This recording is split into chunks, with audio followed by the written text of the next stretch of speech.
Hey everybody, welcome to a special edition of Legends of the 75th. So this episode was recorded in January of 2021 with Matt Nyman. And we thought it was kind of important. We recorded this with on the platform Always in Pursuit, but we wanted to bring it over to Legends and kind of share it with everybody with a little bit more dialogue that we actually cut out of the original episode that we're including in this one. And if you don't know who Matt is, he served in 275. He also went on to serve in the unit, and then he was injured in 2005 when a little bird crashed, and he actually had an amputation of his leg, significant injuries to his body, and everything else. And he talks about it in this episode. Unfortunately, we lost Matt in 2021, February 3rd of 2021, a couple days actually before we released the episode. So just wanted to bring this over because what Matt talks about is he talks about recovery from his injuries, what that meant and how it changed his life forever, the ups, the downs, but then how he went on to live a life of meaning after the injury. And he died. When he died, he actually died in an avalanche in Alaska when he was training for a summit of Everest. He'd scaled with Adaptive Grand Slam, I believe, six of the summits, the largest summits in the world, and he was training up for the final one, which was Everest. So it's a great episode. I hope you guys enjoy it. Matt and I, we served for a long time together. We were very, very close friends, and I'm excited to share this episode on this platform and also include him in the lineup for Legends of the 75th. So enjoy. All right. Welcome, everybody. This is Always in Pursuit podcast. And today we got a special guest, a Ranger, SFOD operator, entrepreneur, athlete, father, husband, and he's currently a member of Adaptive Grand Slam project. And also, just learned this yesterday, he's also part of the cyber team for MasterCard. So, exciting episode. I hope everybody look forward to it. There's a lot of different things that this man's overcome in his life that I think any one of us will be able to take from and apply to our life, and maybe look at some of the adversity that we're going through and put it into context and go, you know what, compared to Matt Nyman, I think we're going to be all right, and I think we can push through this. So anyway, Matt, extremely excited to have you on the episode. Please introduce yourself a little bit to the audience and tell us a little bit about yourself, man. Yeah, thanks for having me today, Mike. Really excited to get to catch up with you and chat with you on the podcast. Yeah, so like you mentioned, background was in the military for about 12 years. Started out in Ranger Battalion. It's where where you and I first met. Yeah, we'll get to that in a minute. And, sort of the executive summary is eventually I went on to Delta Force and spent about 3 years there. Ended up medically retiring after I got hurt pretty early on in my time there at Delta. I was in a helicopter crash, and I know we'll dive into that a little bit more. And from there, I retired, but kept working for the government for a while. And then eventually decided to move on to the corporate sector. Like you mentioned, I went on to MasterCard, although this last spring I moved on, and now I'm doing very similar things at American Family Insurance. And I like to stay busy, so I'm part of Adaptive Grand Slam. It's a bunch of wounded veterans from across the globe climbing the 7 summits. And then I get to use my old background and apply it in a nonprofit context, fighting poaching of endangered species over in Africa. So, no, it's awesome. But yes, I told you and I promised you when we started, I was going to come back. I have to give you a little bit of shit. So let me give everybody a little bit of a scene setter here. Okay, so when you join the Army and you're going to go to Ranger Regiment, you go through basic, you go through airborne. You go through, at the time, it was Ranger Indoctrination Program. Now it's called RASP. And then you get to go to a Ranger Battalion. Now, you got to think about this. Late 90s, the rumors, the myths, the speculation, everything else builds up an anticipation of what you are about to come to, what you are about to go through. And here's the real truth, especially during these times. All of that shit was wrong. It was so much worse. It was some of the worst things that I've ever done in my entire life. But the reason first, the reason I highlight that is when I arrived to Ranger Regiment and my roommate Josh Kelly, he said, I get there in the middle of the night. He's like, hey, you're so lucky right now. Everybody's kind of gone. No one's really around. But in a little bit, you're probably going to be Matt Nyman, Dingman, and this guy named Acton. And I don't really know what to tell you, but it's going to suck. And I'm like, oh my gosh. Okay, so I'm just like sitting in my room. The lights were actually out.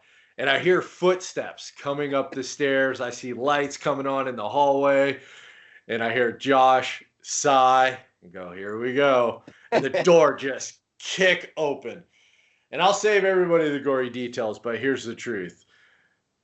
Drill sergeants had nothing on Matt Nyman, Acton, and Dingman.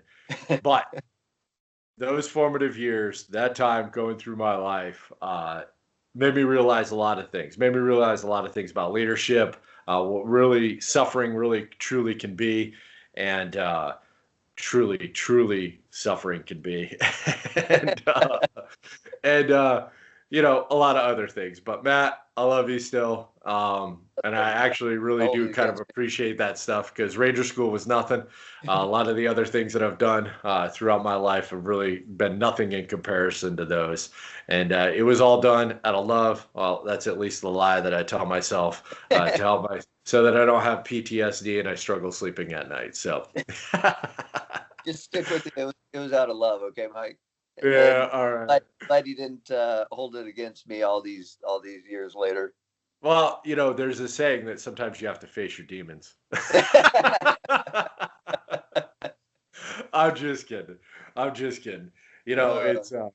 It was an interesting time, and there was a lot of different things going on in Ranger Regiment at the time, and we just really, quite frankly, we didn't even know any different.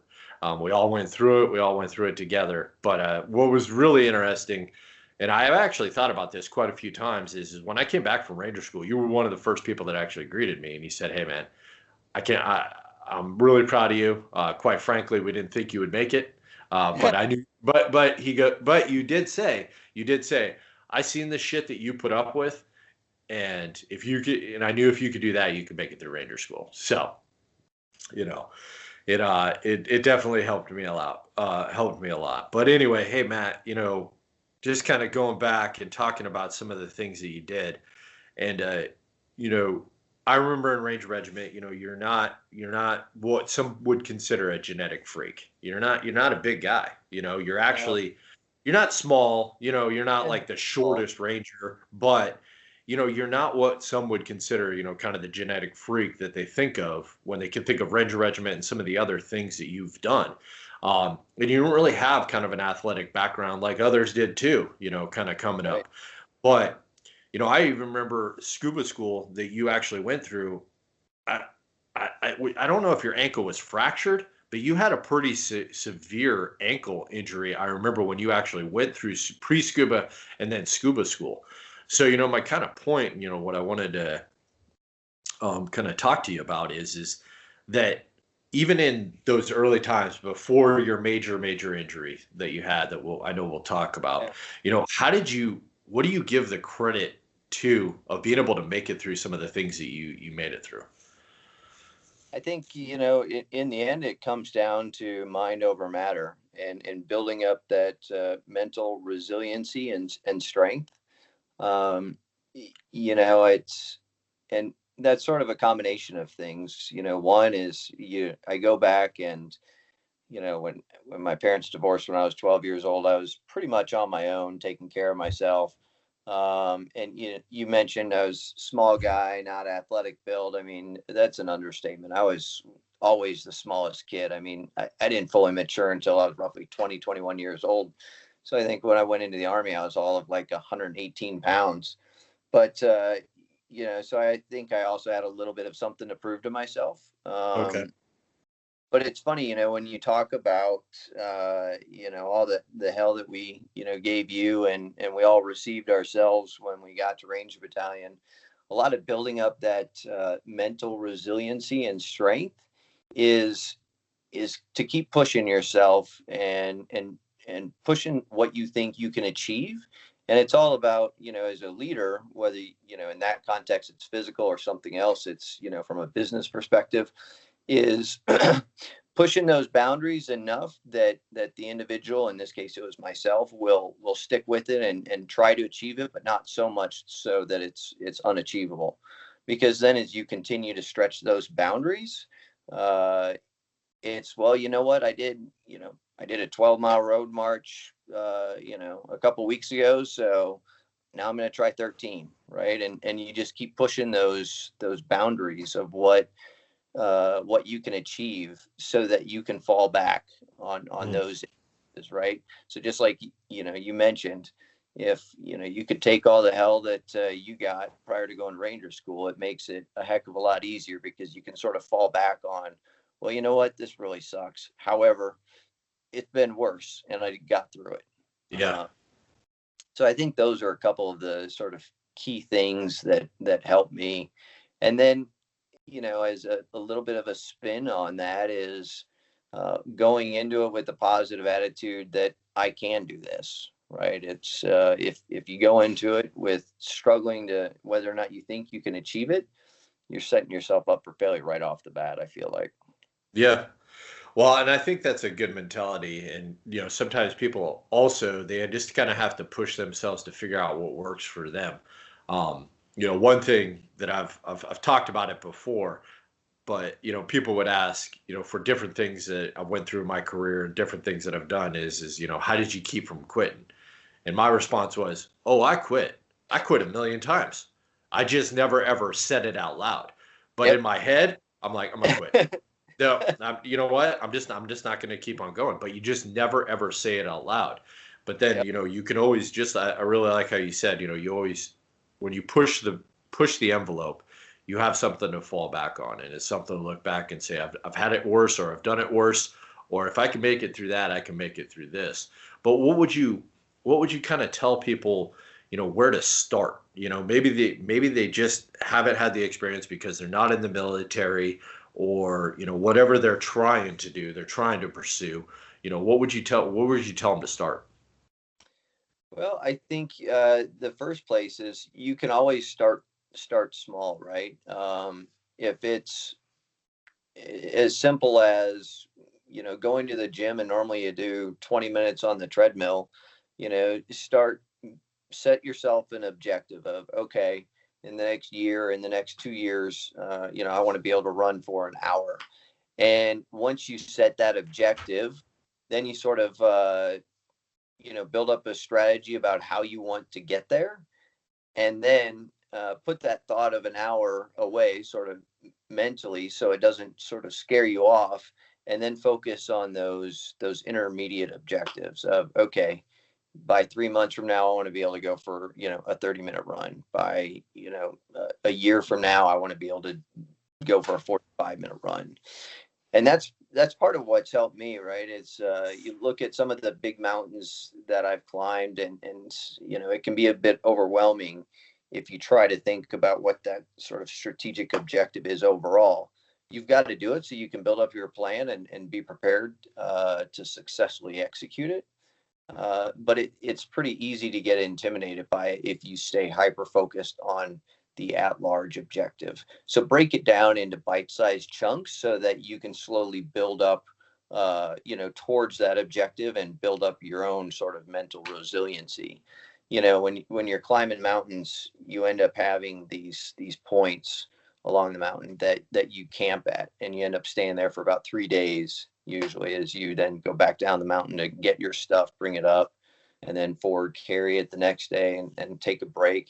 And I would never really focus on anything beyond that next camp that I was going to get to. Okay. Right? Yeah. Because it was hard enough, right? I mean, it's a slugfest, and just dragging all that weight up a mountain. And if I ever thought about it too much, I'm like, man, I've got to do this for the next 3 weeks. And I think some people can have a propensity to get scared off by that, but just focusing on, okay, I've got my plan, but for right now, all I've got to worry about is getting to the next camp. And, it's funny, like you said, you quit plenty of times in your head. I certainly have as well. Right. And it's like, okay, you know what? I'm not going to climb this whole mountain, but you know what? I'll stop once I get to that next camp. Yep. Get to that next camp, you're like, that wasn't so bad. I can suck it up another day. And you just sort of keep going, right? And so whatever it is that you're trying to achieve, you know, get yourself those short-term wins that also push your boundaries. So when I was learning to walk again, all right, I'm just going to try and stand up today. All right, big objective, right? You know, big success. All right, tomorrow I'm going to stand up and I'm going to try and walk 5 feet to the bathroom. Yeah. So that's, you know, that's one of the ways I feel like you can build up your mental strength and mental resiliency. Yeah, So, well, you're being really, really modest right now, and you just kind of alluded to it a little bit, but you didn't just climb mountains, Matt. Okay, you climbed these mountains on one leg that only has 70% of its total, you know, the original strength that it should have had, and then other significant injuries. So, you know, there's no better time than now. Let's talk about that a little bit, Matt, yeah. because I mean that is something that people need to hear about because it adds credence to everything that you're talking about here. Yeah, so you know, I mentioned that very, very early on in my time when I was in Delta Force, I got hurt. And the bottom line is that I was coming in on a helicopter to land on a building, and we ended up crashing on top of that roof. And I was sitting on the outside of the helicopter as we were riding in, and so when it crashed, the bottom line is I got thrown up into the rotor, and it cut my leg off below the knee. It cut about halfway through my other foot, and eventually it threw me free of the aircraft, and I went flying and hit a wall head first. Sort of bounced back, and you know that's sort of the shortened version. But you know it's funny. The first thing I do is I yell out medic, and then I realize, you know, you dumbass, this is no movie. You know, there's a crash. You need to worry about saving yourself, right? And so then went into action, look at myself, and you know, I mentioned so I was missing my leg below the knee on the right side. Pretty bad crushed foot on the foot that I had because it had the rotor strike on it. Compound femur fracture, which had paralyzed my foot for a couple of years until I had a surgery and got some of the use back. Pretty severe traumatic brain injury, collapsed lung, you know, messed up neck and back. You know, so I was hurting in a bad way. But you know, as a funny story to sort of lighten the mood, you know, I go to put in my morphine, and it's an auto injector. And man, I put that stupid thing into a camera, so I didn't actually get my morphine. And and a buddy of mine, he comes over and I say, hey, I need your morphine. He's like, no, man, you already got it. I'm like, no, I didn't. And he's like, dude, I can see it right here. I'm like, dude, it went into my camera. He's like, all right. So he gets out his morphine and he goes to give it to me, and he didn't check, and he ended up putting it into the stick Cordura handcuff case. Oh gosh. Right. So then the medic finally comes up, and all over again, my buddy had to, you know, sort of argue with the medic that I didn't have 2 morphines already. So that's sort of the lightning mood of that I can joke about in that instance. But you know, I was really fortunate, had good training to help keep myself alive until I had some folks, you know, usher me along and help keep me alive. And you know, the bottom line is that it took me about 2 years to, or at least a year to sort of physically recover to where I could, you know, be up and about doing things. I was for the most part bedridden for about a year. And that second year I was on the couch / in bed a lot as well. And then oddly enough, the biggest injury that took the longest to recover from and was the biggest inhibitor was actually the head injury. You know, and you know, just because of how taxing it was on me mentally, how much rest I needed. I mean, I couldn't even get through a paragraph before forgetting what we were talking about. It was that bad. And so, that was the bigger hidden injury, that folks didn't see, that took me a long time to recover from. Yeah. Well, and in talking to you, it's been a struggle and something that you've had to battle. This happened. What year did this happen? It's happened in 2005. 2005, and it's taken 10 plus years for you Yeah. really to totally recover. And I use that term kind of loosely because you talk Yeah. about how some of your injuries that they will never be what they once were. Yep. But so given that, and you've still been able to do the summits that you've been able to do, that is unbelievable. Well, it's thank you. I appreciate it. It's that first one, I'll be honest, there was that self-doubt of, can I still do something this extreme, right? And it's the other thing is getting the right people around you to support you and help you through it, right? It's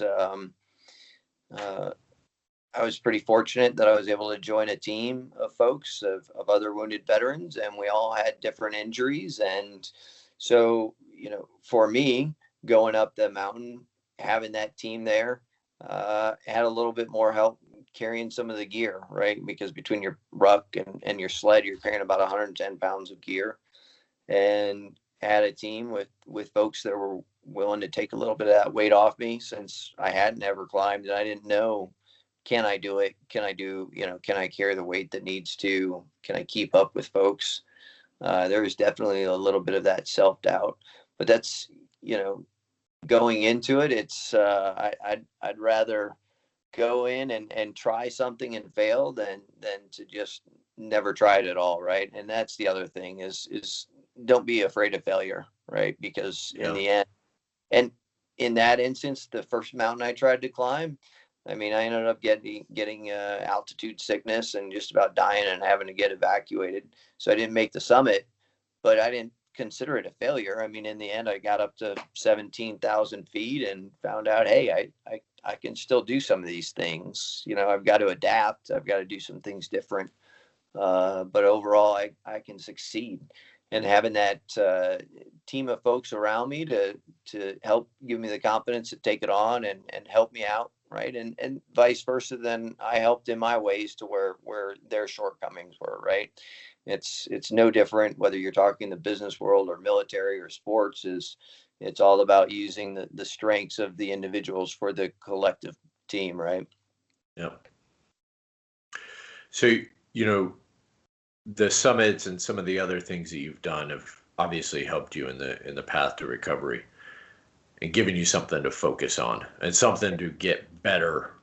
You need to get better to be able to do those. But if we go back to that 2 years that you kind of talked about right after the injury, what was that like? What kept pushing you forward?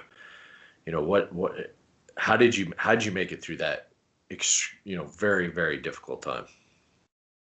Yeah, it's I won't lie. That was a really challenging time, right? It's to sort of make it to the pinnacle of my career and be there for such a short amount of time before getting hurt. Just the aspect that I wasn't able to do what I was, being an operator was tough to sort of digest. I was coping with a lot of pain. The pain was uncontrollable for over 6 months. And I mean, it was pretty substantial still for a couple of years yet. So that was one of my big challenges was coping with the pain. Especially in my left foot. Oddly enough, the foot that I had was my bad foot, go figure, because of all the pain that I was dealing with. I was married at the time, and my wife at the time, she helped me get through that. Obviously, I had a lot of support at the unit. They had nurses come checking up on me. My coworkers come checking up on me. But then, internally, how did I deal with it? It was, I don't want to live my entire life like this. And so how can I get better? And just like breaking down a mountain, it was breaking down the different challenges that I was dealing with. this substantial brain injury, right? I mean, I was tested out at cognitively at that of an 8-year-old at one point, so I had a lot of recovery. And it was just thinking about what are the things that I can control, and what are the things that I can do to make a difference, and focusing on that and not letting myself get too focused on the things that I couldn't control. I couldn't do much about the pain that I was dealing with, so I tried to not dwell on it. I mean, it certainly was miserable, but I didn't let that overtake me and consume my thought. So with my head injury, for example, it was just little things. Okay, what sort of memory games can I get, and things to help start my brain recovering. Um, with getting walking again, right? It's okay. Well, I can control learning how to walk again, and then learning potentially how to run or anything else. So just staying focused on those, right? And that's another thing that has always helped me through life is um, I try to very quickly assess what is in my control, what is in my influence, and anything else I try not to spend any energy on, because it's wasted energy. Your energy is, it's a very finite resource, and I wanted to maximize using that energy on the things that I could make myself better. And the other thing is, I'll never forget. I was in a car one time listening to the radio, and this neurosurgeon, she had gotten a head injury, and she was talking about how she needed naps for 11 years after getting hurt. And when I heard that, it really struck me, because when I initially got hurt, to be honest, I thought I'd be back being an operator 6 months later. But I didn't know I had a head injury. The doctors didn't know I had a head injury. I didn't know my foot was as injured as it was. I mean, at one point I was told I wouldn't walk again because the pain would be too bad, but I hadn't really, digest those sort of things. And so I thought I would go back to, heck, be back on the next deployment, 7-8 months later. And when I heard that radio interview, that put it in perspective that, okay, this is not going to be a short-term thing. This is going to be a long-term recovery, and adjusting those expectations so that, I didn't beat myself up if I wasn't fully recovered and back at it with my team, 9 months later. So those are sort of a couple of the key things, right? Of expectation management, and just using the resources I had towards the things I could impact. I think so many people expend a lot of mental energy, writing and commenting on and sharing things. You see it all over social media about things that are just completely out of their control. And, maybe it's a little bit of them trying to deal with it is why they do some of the stuff that they do. But I 100% agree with you. It doesn't matter what you're talking about. You have to spend your energy on what you can control. And in your situation, what can you do to help with your path to recovery? But then in other situations, okay, you can't control what's going on in the country and in the world right now because you're not an elected official. So in your world and what you control and what you immediately influence, and what are you doing to make that better? What are you doing to be part of the solution and not part of the problem, where it's a blame game or just, adding to the negativity. Instead, focus on what you can control and that positive aspect of that. So I think, it translates in a lot of different ways. And then also, just the expectation management. I think that was huge. But it is truly amazing to hear you talk about this, Matt, and what you've been able to make it through, and just how tough of an individual you are. Do you credit that to kind of your formative years and going through high school, kind of having to take care of yourself like you talked about, always having something to prove? Did it kind of translate later on when you had to go through this? Because, I mean, just for everybody that's listening that doesn't understand, when he became a Delta Force operator, that is the most pinnacle thing you can do in our military. We're not talking about 1% of the population. We're talking about was 0.0000001 of the people that ever accomplished what he accomplished. And for him to be able to do that and reach it to that level, you know, the sense of accomplishment, the sense of fulfillment, you know, that people have when they do that, and then just have it kind of taken out from underneath you because of a very tragic accident. I can't even imagine, you know, the things that were going through your head and what you had to deal with that. Yeah, it's talking about my formative years. It definitely helped me through that, right? It's you know, I was going to take it in my control, right? You know, another aspect that this brings up is never let somebody tell you that you can't do something. Oh yeah, okay.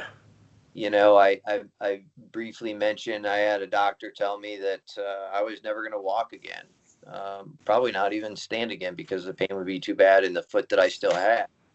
And at the time, I actually asked him, I'm like, all right, well, then amputate it so I don't have to deal with the pain and I can get back to doing what I love. And You told him that? Holy yeah. cow! Wow. Okay. And, you know, in the end, I was fortunate that the doctor said the doctor wouldn't do it. And so I came up with an agreement of, okay, if my foot doesn't get any better in a year, will you cut it off? And they said, yep, we'll do that. Luckily, I then went out and did my research. I found this surgeon out of St. Louis that had pioneered a new nerve surgery. Went and saw her, and she operated on me. And because of that, I started to get some of the feeling in my foot back. Some of the pain got a little bit better. And in the end, by me fighting for myself, you know, I ended up being able to use my foot again. And yeah, I still deal with the pain, but I was able to walk again. And you know what? I took a lot of satisfaction about a year later when I was walking and I walked by the hospital and I just poked my head in and I waved and I just kept on walking, you know? So, awesome. so don't ever let somebody tell you that you can't do something. Everybody's got their own journey to get there. However, there's so many instances where people are told they can't do something and yet they're able to do it. It's all about you challenging yourself to do it. You know, I think about like with startups, right? If you know, if you're going to fail fast and move on. It's the same sort of thing, right? Is fail fast and move on to your next technique of however you're going to reach the objective that you set for yourself. The other key lesson I learned in that is while I was recovering, you know, I just mentioned the surgeon, and in the end, you have to look out for yourself. Don't assume, don't count on others because, you know, most of your listeners, I assume, are adults and in their careers. And we've all had instances where we've dealt with people that's, you know, only put in a little bit of effort before they're like, oh, sorry, we can't do that. You know, but if you are persistent and you invest in yourself, you can find ways around. I mean, I had doctors say, nope, there's nothing we can do for you. I didn't take that answer and accept it as is. And then I ended up finding, you know, the surgeon that invented a new thing. And now I've got 70% of my foot. But if I had listened to all the different doctors I consulted with in the beginning, my foot would still be completely paralyzed. I probably would have ended up having it amputated at the end of that year. You know, so just bet on yourself, right? And don't put your life in somebody else's hands. You control your own destiny. You should start a motivational speaking company. I mean, I'm inspired. It's hard for me to even really kind of quantify, you know, the things that I'm pulling from this, and I think it's really going to kind of impact people. You know, Matt, a lot of different people, and we're going to probably stick a little bit with the veterans, but you know, veterans aren't the only ones that lose limbs and go through different kinds of catastrophic things. But I see, you know, sometimes, and I can't necessarily speak about it because I've never had those kind of injuries. I've had my own share, but you know, nothing that even comes close to, you know, what others have been through. But I've never ever. What is that? I'm going to pause you right there and sort of interrupt. And this is something I feel pretty passionate about. This is important for people in their journeys that come into adversity. Is don't ever compare yourself to somebody else, Right. right? If you look at me, people go on the surface, oh, he's missing a leg. Oh, his foot's partially paralyzed, or at one time fully paralyzed. So, you know, I got plenty of, oh, your injuries are way worse. I can't say anything. I feel like everybody has their own A, capacity to deal with adversity, Right. and B, how you react, how your body reacts, whether that's emotionally, physically, mentally. Everybody's different, right? And you can't compare, because no matter whatever it is, adversity is adversity. And if you're trying to compare yourself to somebody else, then you're sort of doing a disservice to yourself, because what if it is really hard for you and you're going, oh, well, it's nothing compared to him. So I disagree with that. I one of the things I learned when I was in the hospital is I'd see guys that I got wounded, and on the surface, right, they had less injuries than I did. And yet, whether it's because they had more pain, they were dealing with the emotional trauma, dealing with PTSD, they didn't have a support system to help keep them positive, right? Everybody's in a different place in their life. And so, don't do yourself a disservice by comparing yourself to somebody else. Now, I feel like you can use somebody else to try and help motivate you, you Right. know, and I think that's a good thing to go, oh, well, if he's able to climb a mountain, you know what, maybe I can walk again. But use it in the positive sense. Don't ever use it a comparison in the negative sense, and sort of minimize or what you're dealing with as an individual, um, because that, I feel like, just sort of sets you up to sort of potentially fail. And again, you don't know all the things that people are dealing with. And if you meet somebody going through a divorce or going through a cancer, I mean, that's really, really tough, right? Yeah. uh, and no matter what. So don't compare yourself to others, right? Because everybody has their own adversities that they've got to get themselves through. No, I agree. And whatever you're going through in the world, whatever in terms of adversity, it's the most important thing to you at that time. And Yeah. it can be your mountain that you're trying to climb, and comparing it to others is, I agree. In the negative fashion is not a beneficial to really quite anybody. And hopefully you didn't think I was trying to compare myself to you, but No, no, it's just by you just sparked one of my main sort of talking no, I points. appreciate it. Yeah. So But when you talk about wounded individuals, you see some that just uses an excuse to really never kind of move forward. They're constantly falling back on, this happened to me, so therefore I can't do this, or I'm going through this and I can't do that. And for lack of a better term, it's almost kind of the victim card. And I'm not trying to downplay, just like you said, anything that anybody's going through. But what kind of advice would you give people that it's easy to get lost in what you're going through? It's easy yeah, to feel sorry for yourself. It is very easy to do it. So what kind of advice would you give to people that, hey, you can overcome anything that you put your mind to? yeah,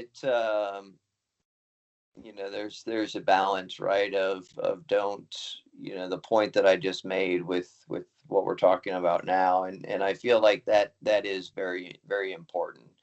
If you allow yourself to, sort of have a pity party, and give yourself excuses to not do things, then you're never going to be able to move beyond the adversity that you came into, right?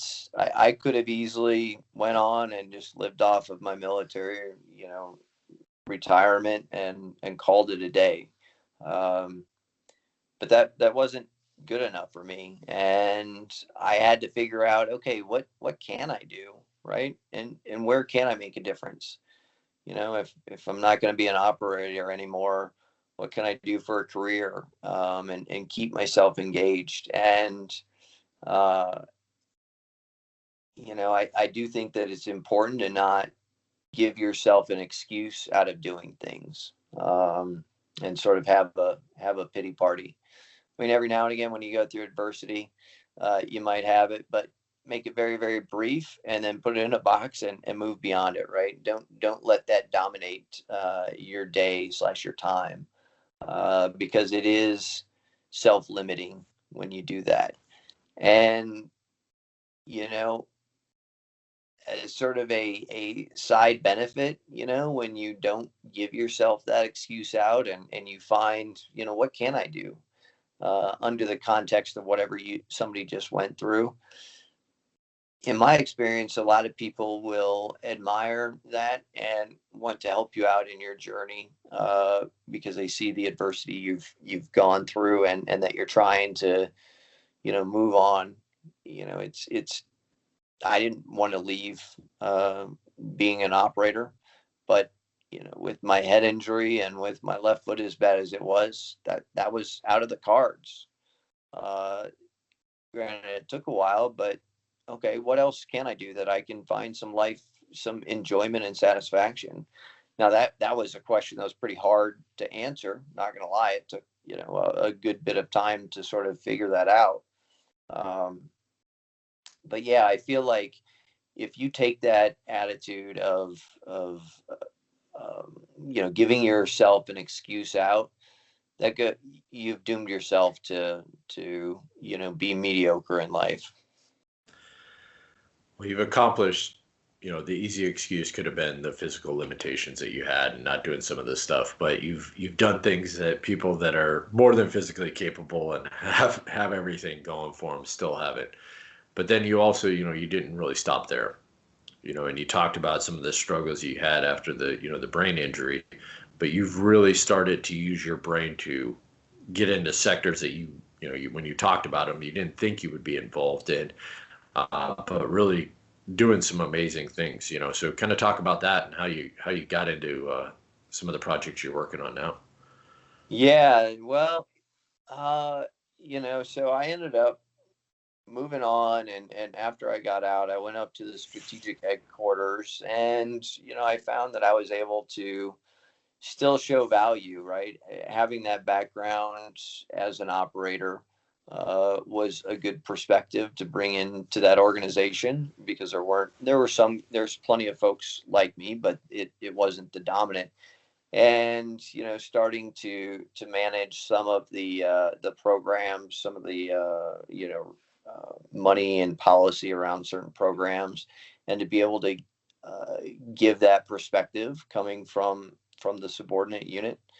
I was able to show value, while at the same time I was learning new things, right? I was learning business acumen, and how things worked at the more strategic level. But in the end, I mean, I spent several months a year working on budgeting spreadsheets, and that didn't particularly excite me. And I found an opportunity that came up to go down to Mexico and start up a fusion center, and help transform their government in how they organize and fight the drug cartels. And yet the job didn't require me. I wasn't going to go back to carrying a gun and being on the ground. It wasn't like that. And so I was able to use all of that experience that we had learned in special operations, of uniting a whole of government approach to doing counterterrorism, and use those experiences, and then tactically how we went after the terrorist networks, and sort of give back and apply that to with the government down south, and going after the drug cartel, because threat networks fundamentally all operate the same, and how you disrupt them is fundamentally the same. And I got a lot of satisfaction out of that. Now, it was a short-term gig. I ended up doing it for about 3 years, but it allowed me to sort of get back in the fight, but under the conditions that my body allowed me to. Like I said, I wasn't ever going to be running around on target again carrying a gun. And from there, when that project came to its natural end, I spent another year and a half, 2 years. Then I was looking for another job, and then managing an exercise program. But I knew I was sort of biding my time, and I thought, you know what? I think it's time to go into the corporate sector, and maybe I can apply some of these lessons that I've learned working at that strategic government level to the corporate sector. I think I've learned a lot that I could apply it. And sure enough, the financial sector and the corporate sector at large were struggling with some of the same things that we had dealt with in the government, going after terrorist networks. When organizations scale, you have these silos, and you've got to, in today's age, with how fast threats manifest, you've got to speed those up. And what we learned doing the counterterrorism, the counter drug cartel, it all applied. And I was going to business school, getting my executive MBA, and I had somebody introduce me to the CISO over at MasterCard, and it just so happened they knew about fusion centers. They didn't really know too much about them, but they knew enough that they knew they wanted one. And in the end, between getting my business degree, so I was able to speak business speak, and setting up fusion centers, they brought me on, and that's what got me into cybersecurity.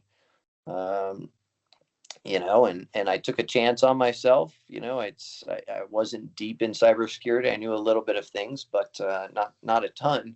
But I really knew how to sort of reorganize how an organization operates. Think back to going down to Mexico with all their agencies, and how to synchronize all of the different resources. And turns out I was able to do that, and it was pretty successful. And so I was able to find a way to leverage everything I had learned and use it in a new sector and in a new way. And that goes to just never settling, right? And taking some risks on myself, right? Yeah, absolutely. Well, and I mean, but you just continually adapted. You saw Yeah, you saw opportunities, you took them, and then you adapted yourself and kind of your own mental energy to make yourself relevant in whatever sector you were doing. It wasn't definitely probably what you would have thought you would have been doing 20 years ago, but hey, it's where you find yourself, and it yeah. offers you fulfillment. So Yeah, and it's you're absolutely right. You've got to be adaptable. You've got to be flexible. Going back to the aspect of what you can control and what you can influence. And then some of that is focusing on the positive, right? I mean, no, I never thought I'd be in cybersecurity. Heck, I'd rather still be an operator right now, right? But I can't. And so it goes back to the, exert your energy towards the things that you can control and or influence, and then focus on the positives that you get out of it, right? right, absolutely. No, that's awesome.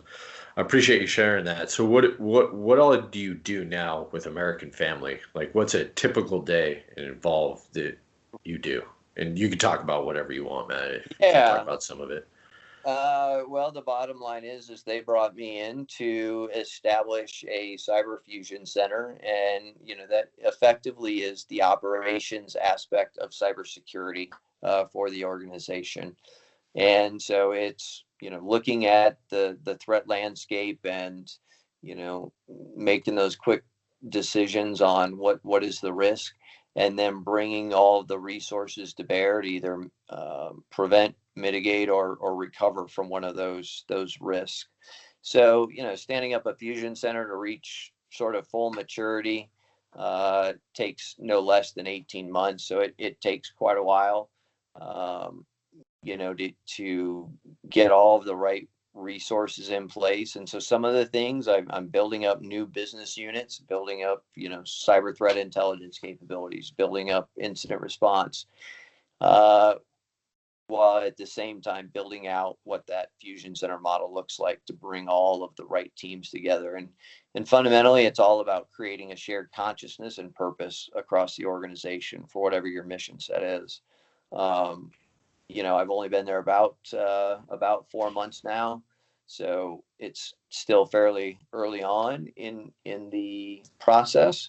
And then the other aspect is I came in and was asked within the business units that are solid line to me is to consolidate security at the enterprise level. So, I'm really leading a couple major initiatives, transformations. There's the fusion center aspect, and then there's taking all of the subsidiary security and consolidating it now at the enterprise level.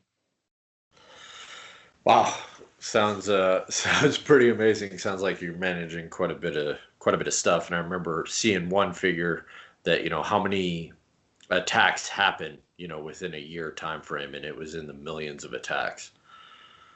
Yeah, it's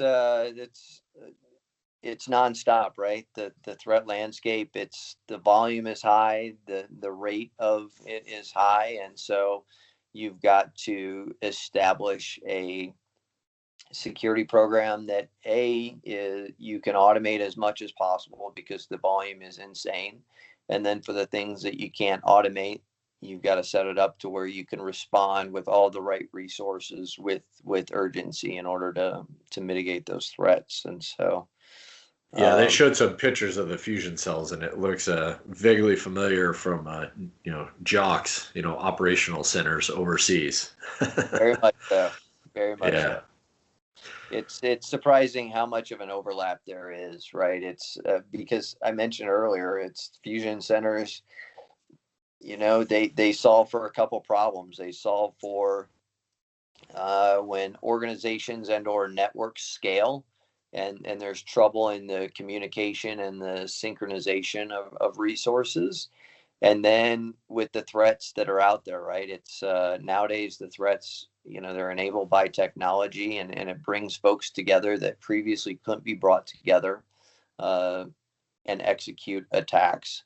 So one, they end up being more complex because you've got more people bringing resources to bear, and then also the speed, right? And so taking all the same lessons we learned in the government, going after terrorist networks and other networks, and just applying it to, the cyber sector, right? And whether that's a cyber attack or it's cyber enabled fraud, and you end up dealing with a lot of the same actors and/or, threat networks that operate fundamentally the same way other threat networks do.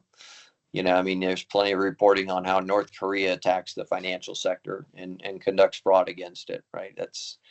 And yet that's somebody, being a U.S. citizen that our U.S. government is constantly trying to, deal with as a threat actor. It's a conversation that I've been having quite regularly, especially with this podcast. And I'm going to go to the military because that's where most of my experience in life is. But when you talk about that gap, or the military leaders, kind of helping out the civilian population, what's your experience kind of been over the last 5-6 years of bringing that military experience into the civilian population, and how it's impacted and been a benefit for all parties involved? Yeah, so I will say that the biggest challenge I found for folks coming from the government and coming over to the corporate world is being able to translate the language to what folks understand. Right. I think a lot of times, people have a real struggle with that, which means you're never able to properly communicate your message in the corporate setting. And so you're sort of doomed to fail if you can't translate it into language they understand. And then the other aspect is, when I first went into MasterCard, and I felt like folks sort of had an attitude of, okay, use this to fight terrorism, but that's not applicable to us at all. And it's too big, too vague for folks to be able to interpret how that applies to them. So you really have to help bring the organization along and be able to translate the background and how and why it applies to them so that you can start to get folks on board with that change that you're leading. But with that said, if, once you're able to successfully translate and use a language that they understand, it's, as we look at COVID, right, and the challenges that it presents with, remote workforce. These are challenges that after 9/11, as we started dealing with terrorist threat networks, we quickly realized that you had folks that were part of this threat network all around the globe. And part of what made them successful was technology and decentralized decision making. And very quickly we realized, okay, we can't fight them in the traditional model that our government is set up to fight a fight, because it's just too slow, right? Is having one agency review intelligence and then pass it up over, and then the next agency reviews. That's too slow, right? And you've got to have people that are sort of at the front lines, fighting the fight and empowered to make decisions. And when you're fighting a threat network, that means they're not in one place, right? And so we learned that we had to be in a whole lot of places all at the same time in order to be effective in going after those threat networks. And so now in fast forward 15 years, it's sort of similar, right? It's now corporate America, or the corporate world at large, is challenged with how do you lead people that aren't all sitting in the office that I can come swing by your desk. And these are lessons that we figured out fighting the war on terror 15 years ago. And so, I'm able to bring that to bear and bring the lessons that we learned. And then the other aspect of, going back to General McChrystal, of it takes a network to defeat a network,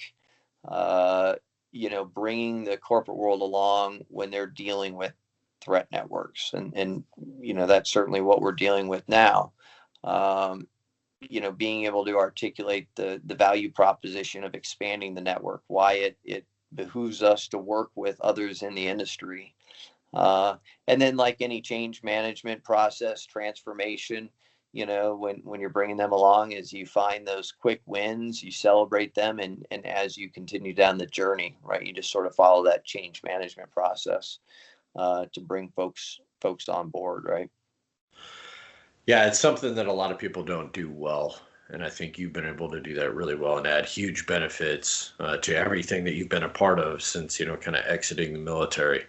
It's definitely something that I applaud. And a lot of us, especially, my current kind of generation of people in the military, a lot of us are reaching our twilight years, and we're going to start making that transition one way or another. So the ability to kind of translate, because the military, we've learned a lot, and it's almost a pressure cooker of leadership, being in the military or TTPs, but doing different things. We just get multiple iterations doing them, and it kind of creates that kind of pressure cooker where we have to learn and adapt quick.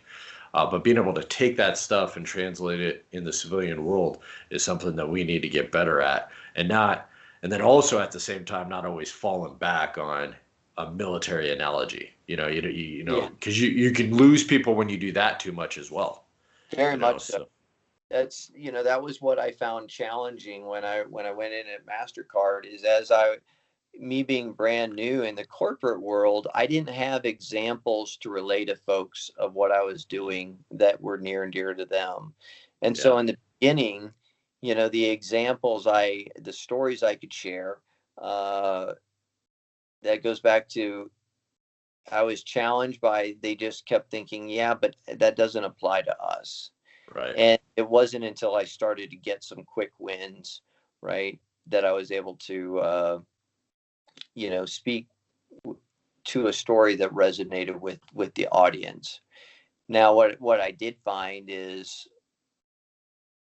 while I didn't have stories, examples, try to figure out a way to correlate that to what they're seeing, right? And the faster I was able to start correlating what I had done and how it could apply, until I actually had those real world examples of success, helped me along.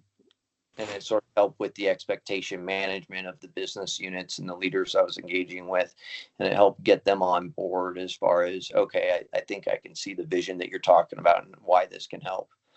But, the other aspect is if you're, charting that path and somebody else has done it, network and get the stories from them until you can create your own stories. Because the sooner you can translate that to the corporate folks that you're dealing with, the easier that change management is for you. Yeah, no, that's good. It's all about being relatable, but sometimes you got to have the experiences in order to do that. Yeah. Well, as we get kind of close to an hour here, Matt, and I'll leave the parting comments to you. Do you have any kind of questions that you think you might want to ask, or anything you want to ask me that might benefit based off kind of the conversation we've had thus far?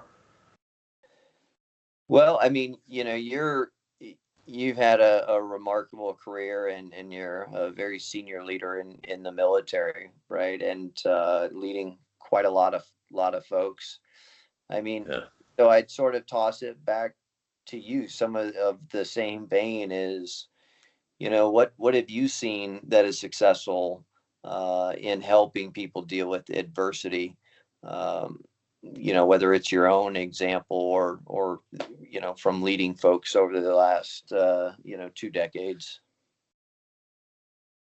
I think sometimes dealing with adversity is a little bit easier in the military because of the construct of just how we are in the military. Like you talked about, after you got injured, you had family and friends, you had a wife, but then you also said that you had individuals that were coming from the unit and visiting you as well. And then also, sending out the nurses. So sometimes it's a little bit easier, I think, for us in the military because it's just there's a larger family network. But then when we also translate that to the things that the military is experiencing right now, we could still do more. And I think what is important for leaders to realize is how important their leadership is at all the time. Okay, because like you or like me, we joined the military, because we were trying to prove something, or we were trying to run from something.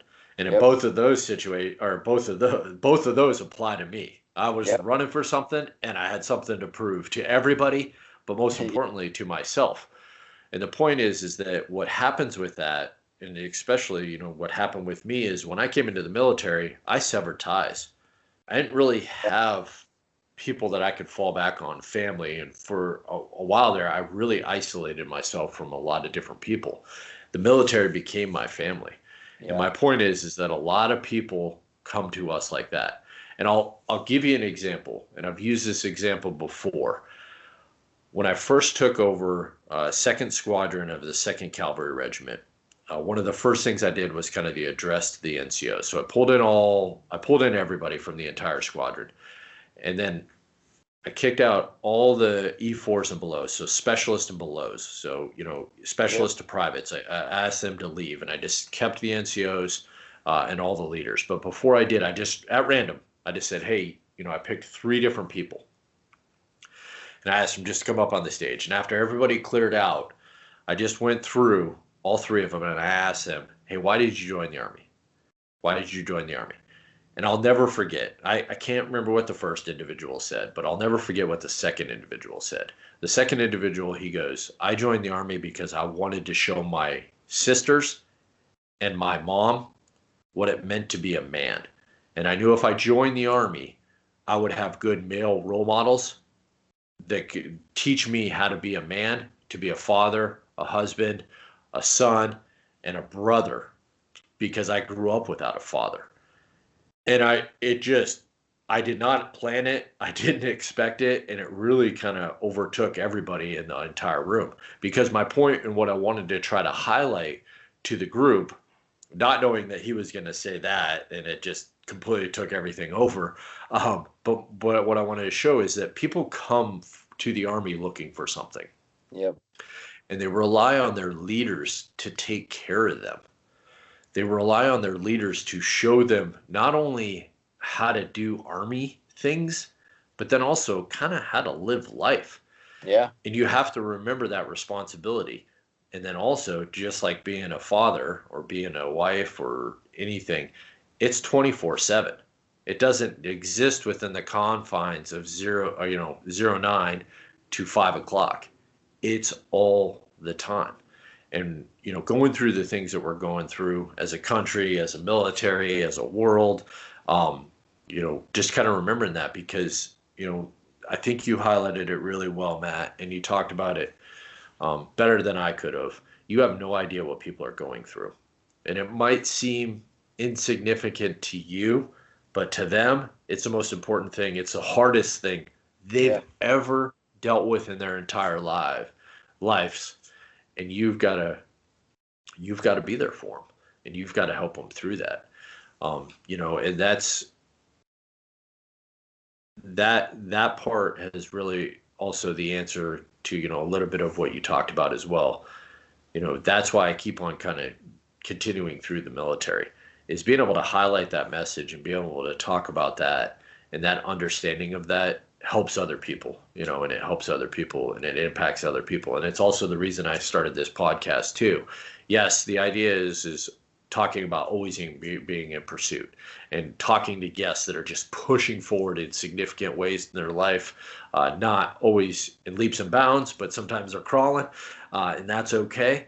But then also is outside of the military construct, I can have a little bit of a different conversation than I can when I'm in the uniform and it's for a unit, by a unit, and produced by the Army.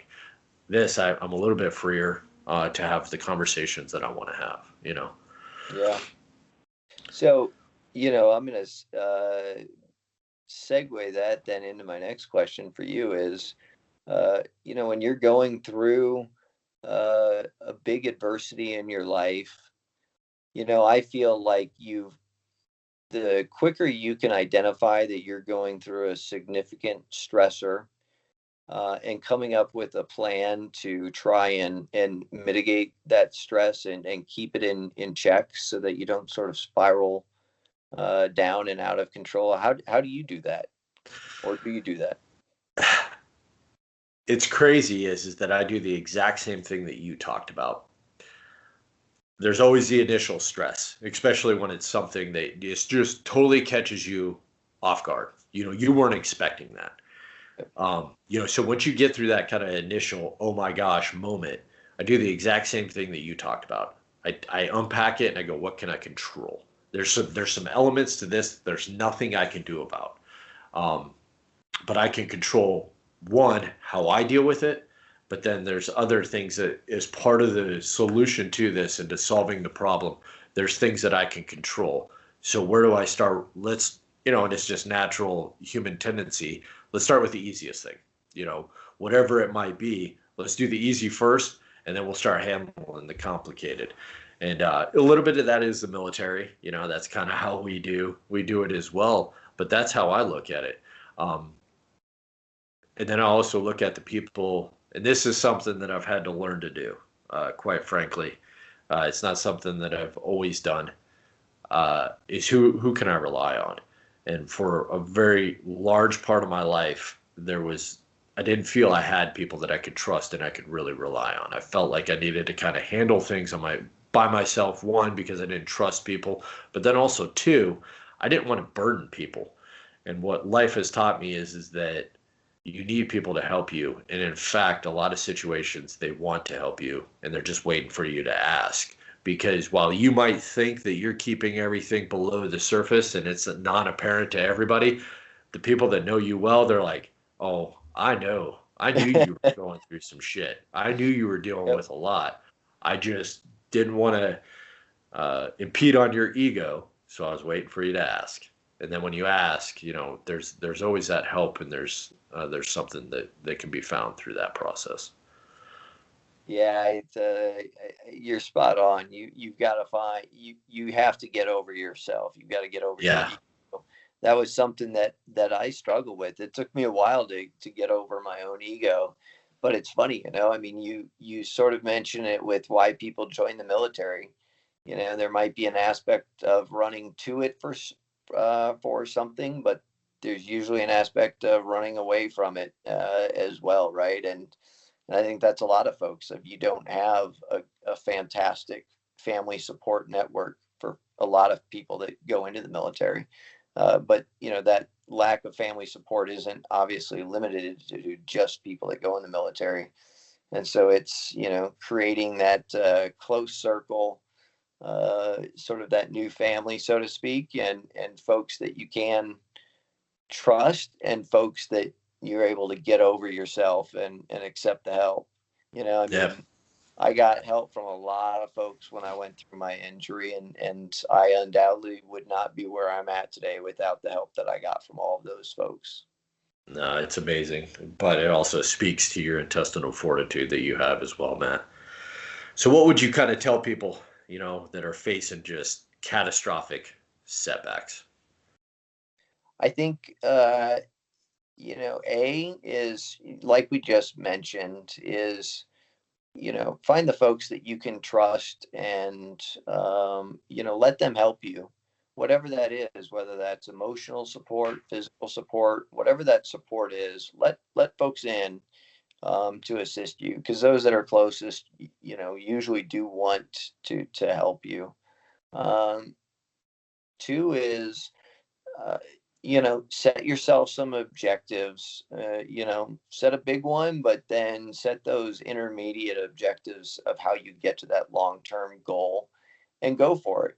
And you know what? Sometimes you might fail, and I mentioned earlier, like in with the business world, fail fast, and then learn from why you failed, and move on. And then maybe you adjust your expectations of when you achieve that bigger objective, but you're still pushing for it, right? And keep pushing towards what you're trying to achieve. And when things are good, build up that resiliency as much as you can, right? Whatever that is. Of I mentioned earlier, if it's from a physical perspective of trying to run for an hour, and right now you can only run for 10 minutes, just incrementally keep pushing the boundaries, so that later on in life you can fall back on those things. And it doesn't always have to translate exactly, right? I mean, me climbing a mountain, I'm able to go, you know what? If I was able to climb a mountain, I certainly can deal with this, Right. right?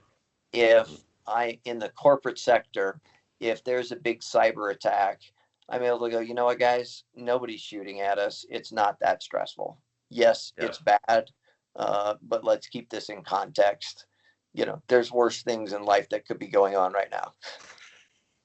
Yeah, absolutely. Right. And so it's building up those, those opportunities, those events, so that you can fall back on them.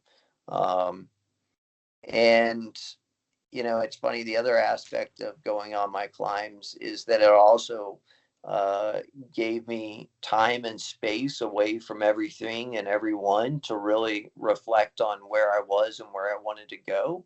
And taking those, you don't need to go on a climb to do that, but giving yourself the space when you go through something traumatic and adverse, to sort of mentally cope and with what you just went through, but also the time and space to think about, okay, what do I want to do next, so that you can set those objectives, because those are so important after you go through an adversity, in order to move on to the next stage of your life and be successful, as opposed to just getting caught up in the churn and that adversity, and never being able to pull yourself out of it.